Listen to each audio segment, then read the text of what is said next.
Actually দেখো আমি বলি আমি অভিনেত্রী, আমি সারা জীবন অভিনেত্রী থাকবো, কিন্তু আমার বাচ্চাটাকে বড় হচ্ছে, ওকে এই বয়সটা পেরিয়ে গেলে আমি আর এই জিনিসটা এনজয় করতে পারবো না। ওকে নিজে হাতে বড় করার যে আলাদা তৃপ্তি, এটা আমি পাবো না। সো সেই কারণের জন্য আমি ওকে একটু বড় করি, তারপরে আমি নিশ্চয়ই কাজে আসবো। আমিও তো কাজ না করতে পারলে আমার ডিপ্রেশনে যাই, খারাপ লাগে, এরা হাসে, সেটা আমাকে সব ভুলিয়ে দেয়।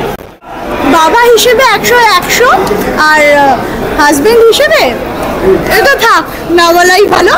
তবে হাজবেন্ড হিসেবে ভালো বলেই না এখনো সংসার করছি।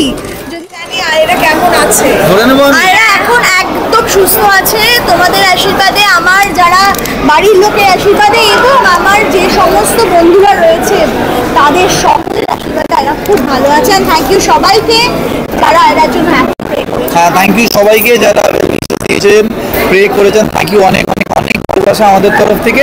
আর এখন টোটালি ফিট আর টাচফুট, খেলাধুলা করছে, লাভালাভি করছে। এটা আমি এখনো জানি না। না, আমার লাস্ট ফ্র্যাঙ্কলি বলছি, লাস্ট 6 মাসে এতগুলো কাজ শুরু হতে হতে হয়নি না। আমি আর বলছি সত্যি কথা, অন্তত 7-8টা কাজ সাইন করেও হয়নি, বন্ধ হয়ে গেল। তো এইরকম হয়েছে। আমি ভীষণ এক্সাইটেড অর্পিতা, আমি খুব খুশি, মানে বলতে পারো এক্সাইটেড বলাটা ভুল হবে, খুব খুশি আমি। কারণ আমি চাই সবসময় রাহুল কাজ করুক, ভালো ভালো কাজ করুক, সেটা সিরিয়াল হোক, সেটা ছবির মাধ্যমে হোক, রাহুল যে যা কিছুই করুক ভালো ভালো কাজ করুক। তো রাহুল সেখানে ছবি শুরু করছে এবং যথেষ্ট ভালো একটা ব্যানারে করছে, তো যারা অনেক ভালো ভালো ছবি বানায়। তো I am very happy for Rahul and all the best. Thank you, thank you.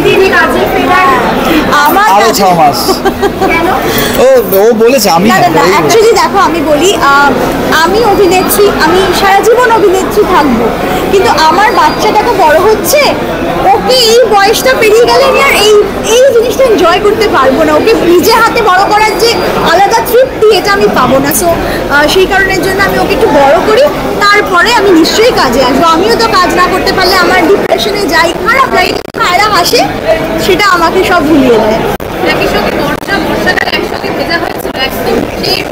আমার একদম ভালো লাগে বর্ষাকাল, আমার একদম ভালো লাগে না। আর এইসব ব্যাপারে আমি খুব আনরোমান্টিক, আমার একদম পছন্দ না। বৃষ্টি হলে একটাই আছে যে আমি ওই ওপর থেকে, আমার ধরো এখন ফ্ল্যাটের ওপর থেকে আমি বসে একটু সামোসা খাবো, পকোড়া খাবো।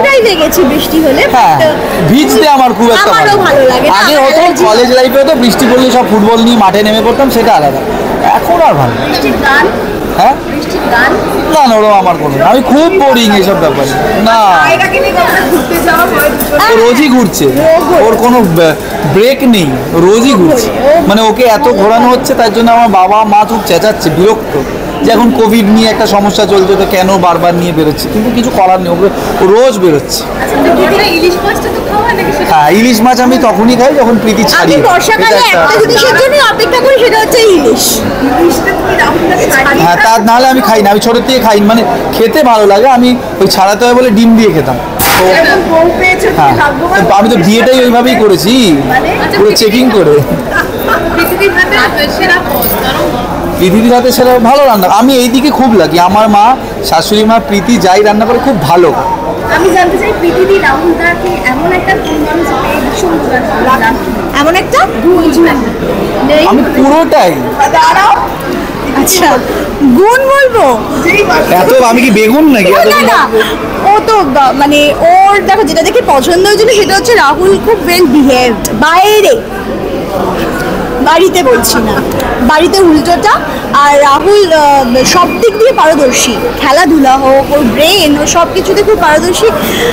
তাকেই তো আর পাচ্ছি না। বাবা হিসেবে এগিয়ে আছে বোধহয়। বাবা হিসেবে না, 100% এগিয়ে রাখবো, খুব ভালো। এই রে, বাবা হিসেবে 100 আর হাজবেন্ড হিসেবে এটা থাক না বলাই ভালো। তবে হাজবেন্ড হিসেবে ভালো বলেই না এখনো সংসার করছি। যদি হাজবেন্ড হিসেবে একটুও ভালো না হতো, কি করে সংসার কি বলতে যে ভালো বলছে না খারাপ কিছুই বোঝা যাচ্ছে না, নিজেকেই নিজে কন্ট্রাডিক্ট করে। কেন বলছি, এখন 100 আয়রা মানে 100 কোটি হয়ে গেছে, আমার দিকে ধ্যানই দিচ্ছে না, তাই জন্য আমি চুপ হয়ে গেলাম, বুঝলে? মানে এখন আমি যদি বলি যে রাহুল আয়রা আগে না, ও নিজের মেয়ের সাথেও কম্পিটিশন করে, ও বলে কি, ও চুপ হয়ে যায়, ও কিছু বলে না, উত্তর দেয় না, তো সেই জন্য আমি নাম্বার দিলাম না। তাহলে আয়রাই যখন আগে দিলে নেই, আমিও নাম্বার দেবো না। Thank you